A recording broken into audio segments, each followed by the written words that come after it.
এই যে বাছুরটিকে দেখছো, বাছুরটি এত দুষ্টু।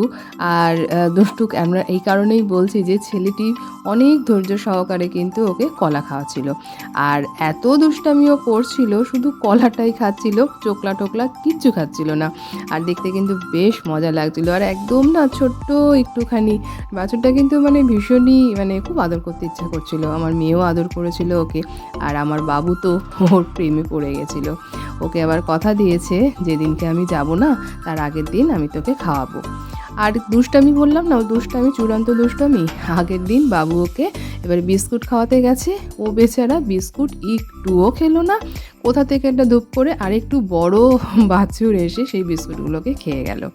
আমি তাই বাবুকে মজা করে বলেছিলাম, ও বাবু বিস্কুট খায় না, ও শুধু কলা খায়, তুমি এবার কলা জোগাড় করো আর ওকে কলা খাওয়াও। আর এটা কিন্তু এখন ওই মন্দির থেকে এসে আমরা এবারে বেরিয়েছি, বাবু সি বিচেই ছিল। আমরা চা খেয়ে আর মেয়ে এখানে চিকেন মোমো খাচ্ছে। এবারে আমরা ওয়েট করছি মেয়ের চিকেন মোমো খাওয়া হয়ে গেলে আমরা আবার বিচে চলে যাব। এবারে আসি আগের ভিডিওর প্রসঙ্গে। গতকাল মানে আগের যে ভিডিওটা তোমরা দেখেছো, রাত্রিবেলা কিন্তু রাতের মন্দিরের দৃশ্য তোমাদের সঙ্গে শেয়ার করেছিলাম আর অনেক কিছু তোমাদের সঙ্গে বলেছিলাম। আমি আগে যেই এডিটার দিয়ে আর কি এডিট করতাম, তো সেখানে এত প্রবলেম হচ্ছিল, নতুন আপডেট আসাতে অনেক কিছু সিস্টেম পাল্টে গেছে, আমি কিছুই পারছিলাম না বলা ভুল, মানে প্রচণ্ড ধৈর্য সহকারে আর কি এডিট করতে হচ্ছিল, অত সময় আমার নেই। আর এবারে এখন যেটা দিয়ে এডিট করছি, এটাতে যা মিউজিক লাগাচ্ছি আপলোড দেওয়ার পর কপিরাইট চলে আসছে।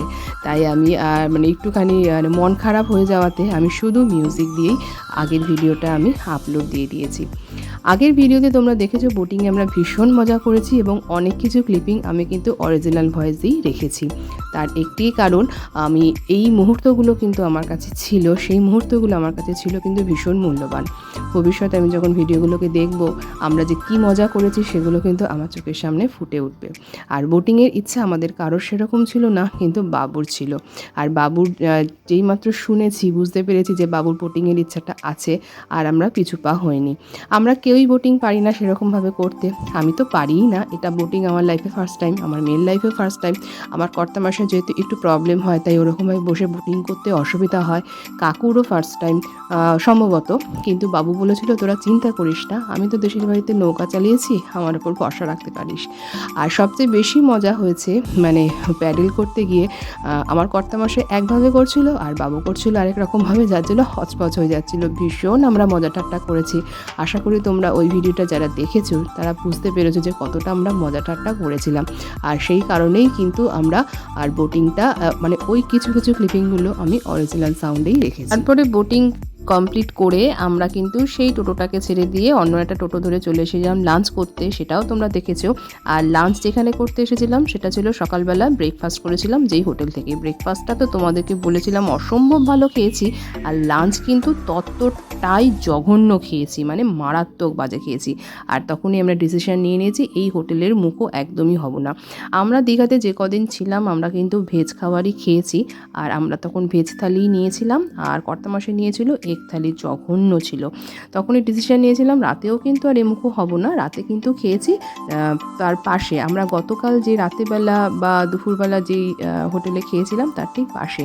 এই যে এখন ঢুকে গেছি ডিনার করতে, সারাদিন অসম্ভব ক্লান্ত শরীর, আর চলছে না, তাই এবারে খাওয়া দাওয়া সেরে নিয়েছি আর মোটামুটি আর কি খেয়েছি।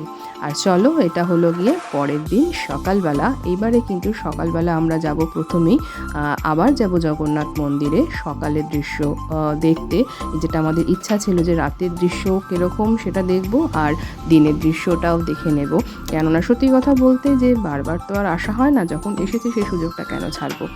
আর এখন কিন্তু যাব আমি, মেয়ে, আমার কর্তামশাই আর বাবু, এখন আর কাকু যাবে না। আর সবচেয়ে বড় কথা একটা বলে দিই, এই যে আজকে সকালটা দেখছো এটা কিন্তু আমাদের জীবনে একটা স্পেশাল ডে।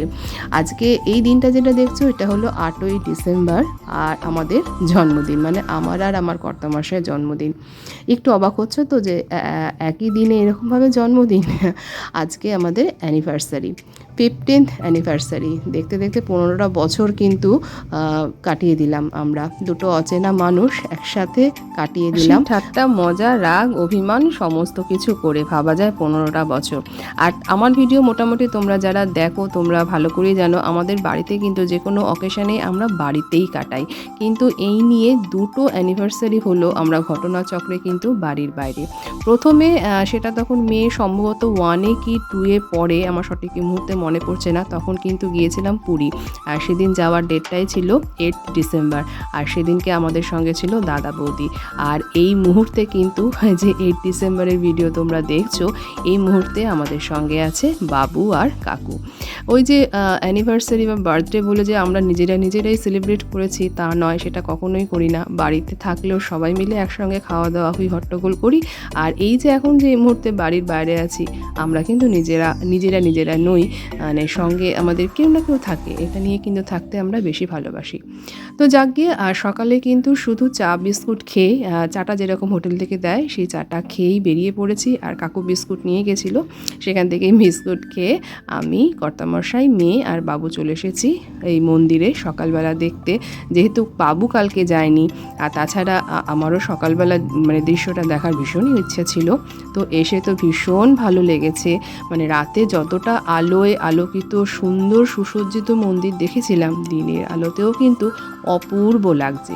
যে কোনো ধর্মীয় স্থানই কিন্তু শান্তির জায়গা, এটা আমার মনে হয়। সমস্ত রকম রাজনীতির যুক্তি তর্ককে আমি যদি দূরে সরিয়ে রাখি, মন্দিরটি কিন্তু ভীষণই ভালো লেগেছে আমার কাছে, অনেকখানি জায়গা জুড়ে, আর ভীষণই সুসজ্জিত। আর মানে এখন আরও অনেক রকমভাবে মন্দিরটা কিন্তু নানান রকম নিয়মে আর কি আবদ্ধ হয়ে যাচ্ছে। আগে এখানে হয়তো মন্দিরের ভেতরে ফটো বা ভিডিও অ্যালাউ ছিল, কিন্তু এখন ভীষণভাবে এখন এখানে স্ট্রিক্ট হয়ে গেছে। মন্দিরে কিন্তু কোনো রকম ভিডিও বা ফটো মন্দিরের ভেতরে একদমই নিষিদ্ধ। তুমি মোবাইল নিয়ে ঢুকতে পারবে, কিন্তু প্রচণ্ডভাবে চেক করছে যে মোবাইলটা অন আছে কিনা, যেটা আমার ক্ষেত্রে হয়েছে। তো ঠিক আছে, যেখানে যেরকম নিয়ম সেখানে সেই নিয়মটা অবশ্যই পালন করা উচিত। তো মন্দিরটা ভীষণই ভালো লেগেছে। আর এখানে কিন্তু এখন অনেক কিছু, যে পদ্ম ফুলের যে জায়গাটা আছে সেখানেও এখন ব্যারিকেড পড়ে গেছে, আগে ওই জায়গাটা তো এরকম ব্যারিকেড ছিল না। আর তাছাড়া এখন যেটা নতুন সংযোজন হয়েছে, এখানে কিন্তু এখন ভোগ খাওয়ার ব্যবস্থাও হয়েছে। আমার ভীষণ ইচ্ছা ছিল, কিন্তু ওই যে ভগবান যদি না চান তোমার কিন্তু সেটা সফল হবে না। আমার আর এবার ভোগ খাওয়ার ইচ্ছা মানে থাকলেও সেটা আর হয়নি কিছু কারণবশত। দেখা যাক, যদি ভগবান চান, তো যদি জগন্নাথ দেব টানেন তো আমি আবার আসবো এই দীঘার এই জগন্নাথ মন্দিরে এসে আমি আবার ভোগ খাবো। এগুলো হলো কি তুলসী গাছ। আর এত রোদ ছিল বিশ্বাস করবে না, সকালে যখন বেরালাম প্রচণ্ড ঠান্ডা লাগছিলো, সোয়েটারটা তো গায়ে দিয়ে নিয়েছি। আর তারপরে কিন্তু মন্দিরে আসার পর এতটা রোদ, এত গরম লাগছিল। আর সাইড ব্যাগের মধ্যে একটা ব্যাগ ভরে নিয়েছিলাম, সেই ব্যাগের মধ্যে কিন্তু আমি আমার সোয়েটারটাকে ভরে নিয়েছি, মানে আর গায়ে রাখতে পারছি না। আর আমার কর্তামশাই হলো ঠিক তার উল্টো, তার মতে গায়ে যখন আমি একবার চড়িয়েছি সেটা ঘেমে সোয়েটার যদি ভিজেও যায় সে ছাড়বে না, সে একদম বাড়িতে আসবে তারপরে ছাড়বে, এরকম তার বক্তব্য। কিছু ছবিও তুলেছি, সেগুলো তোমাদের সঙ্গে শেয়ার করলাম। আর সবচেয়ে বড় কথা হলো এখানে এত পরিবেশটা ভালো লাগা সত্ত্বেও কিন্তু এখানে একজন সেবায়েতের সঙ্গে আমার একটু ঝগড়াই বেঁধে গেছে, এবং সেটা এতটাই চরম পর্যায়ে উঠে গেছিলো যে কর্তামশাই এবং আরও কিছু সেবায়েতের সহায়তায় সেটা একটুখানি সলভ হয়েছে। আমার কাছে কথা ছিল যে আমি সেটা না হলে বললাম না তিনি আমাকে কি বলেছেন, তবে হয়তো আমার কপালে লেখা ছিল এরকম ধর্মীয় স্থানে এসে তাদের সাথে আমার ঝগড়া বাঁধবে।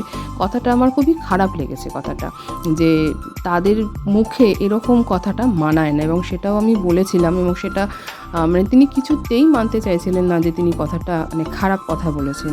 মানে যখন আমি প্রসাদ নিতে গেছিলাম, প্রসাদের জন্য লাইনে দাঁড়িয়েছিলাম, আর তখনই গণ্ডগোলটা বেঁধেছিল। সচরাচর কিন্তু মানে ঝগড়া করি না কেন, ঝগড়া করি, বাড়িতে ঝগড়া সবাই করে থাকে কম বেশি, কিন্তু এরকম বাইরে বেরিয়ে, তা বিশেষ করে এরকম ধর্মীয় স্থানে ঝগড়াটা একদমই ভালো লাগে না। কিন্তু হয়তো জগন্নাথ দেব চেয়েছেন, তাই হয়তো আমার মুখ দিয়ে মানে ঝগড়ার এরকম বেরিয়ে গেছে। সে যাই হোক গিয়ে, আর এই যে এই ফ্লোরটা দেখছো, এই যে সাদা মার্বেলটা তো একদমই ঠান্ডা, আর এই লাল পাথরটা কিন্তু তুলনামূলক কম ঠান্ডা। এরকম সিকোয়েন্সেই কিন্তু প্রত্যেকটা মন্দিরের ফ্লোরই সাজানো থাকে। আমরা যদি একটু খেয়াল করি তাহলে বুঝতে পারবো। ওই ঝগড়াটুকু বাদ দিয়ে কিন্তু আমার ভীষণই ভালো লেগেছে, আর কিছু করার নেই, ওটা হয়ে গেছে। কিন্তু মন্দিরের এই পরিবেশ, বাকি যা কিছু সবই ভালো লেগেছে। আর ওই যে বললাম, আমার একটা ইচ্ছা অপূর্ণই থেকে গেল, সেটা হলো ভোগ প্রসাদ গ্রহণ করা। জগন্নাথ দেব যদি টানে তো আমি অবশ্যই আরেকবার দীঘাতে যাব, গিয়ে এই জগন্নাথ মন্দিরের ভোগ প্রসাদ আমি গ্রহণ করব। আর আমার এই যে কানে যে ইয়াররিংটি দেখছো, এটি কে দিয়েছে আশা করি সে যদি ভিডিওটি দেখে থাকে সে তো অবশ্যই বুঝতে পারবে। এটি মধু দিয়েছিল, মধুর এই ইয়াররিংটাই আজকে পরেছি। আর আজকের আমার স্পেশাল ডেতে একটু বেশি সাজুগুজু করে নিয়েছি, এতটা তো সাজুগুজু আমি করি না। আর চলো এবারে কিন্তু এই মন্দির থেকে এবারে সোজা চলে যাব ব্রেকফাস্ট করতে। ব্রেকফাস্টটাও করব আমাদের হোটেলের সামনেই। আর ব্রেকফাস্ট করে আমরা কিন্তু তারপরে বেরিয়ে যাব দীঘাতে। আর যাগুলো দেখা হয়নি, বাকি যা সাইট সিন আছে সেগুলো দেখা হয়নি, সেগুলো দেখব। আর অলরেডি কাকুও মোটামুটি রেডি ফেডি ততক্ষণে হয়ে নিয়েছে।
মন্দির থেকে বেরিয়েই কিন্তু একটা টোটো নিলাম, টোটো ধরে সোজা চলে এসেছি কিন্তু আমরা ব্রেকফাস্ট করতে।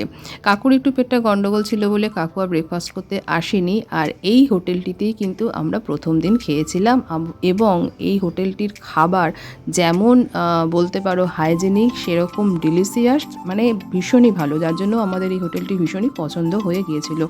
আর বাবু আর কর্তামশাই নিয়েছে বাটার টোস্ট, আর মেয়ের জন্য বলা হয়েছে আলুর পরোটা, সম্পূর্ণই কিন্তু নিরামিষ বলা হয়েছে। আর আমি আমার জন্য অ্যাজ ইউজুয়াল নিইনি, তার কারণ আমার মেয়ে যদি পুরো পরোটা না খায় সেটা আমাকে খেতে হবে, বাবুও যদি না খায় পুরোটা খেতে পারবে না, সেটা আমাকে খেতে হবে। আবার তার সাথে আমি যদি আমারটা নিই, অসম্ভব ব্যাপার হয়ে যাবে আমার পক্ষে। আর যথারীতি তাই হয়েছে, বাবুর থেকে এক পিস আমি খেয়েছি, আর আমার মেয়ের থেকেও খেয়েছি পরোটাটা, আলুর পরোটাটা টক দই দিয়ে খেতে যে কী অপূর্ব লাগছিল। তো চলো এবারে আমরা ব্রেকফাস্ট কমপ্লিট করে আবার টোটো ধরে চলে যাব বাকি সাইট সিন দেখতে। আর আমিও আজকের মতন বিদায় নিলাম, খুব শীঘ্রই তোমাদের সঙ্গে দেখা হবে। আর এই যে আমার হাতে পলাটি দেখছো, এটি কিন্তু শ্রীহরির কালেকশন, এটি আমার ভাইফোঁটার গিফট। তো চলো টাটা।